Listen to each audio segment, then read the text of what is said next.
How to hide names on Snapchat notifications. Hey everyone, welcome back to our channel.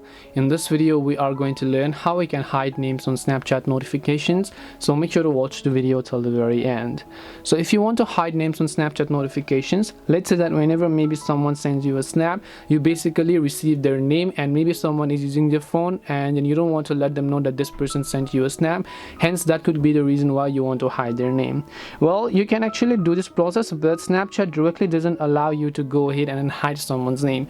But instead what you can do is there are two things that you can do. You can either choose to basically hide notifications from Snapchat, or what you can do is you can just try to disable the notifications in lock screen. So to fix the first one, you can just go to profile and go to gear icon from the top, and here you'll find notifications and tap on it.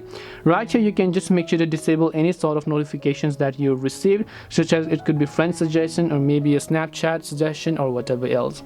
The other thing you can do is, let's say that you are on your lock screen like this, and whenever you're on your lock screen, Snapchat shows the notification and the name. You can choose to actually hide that and only let Snapchat tell you that someone sent you a notification, but without letting them figure out who sent you that notification.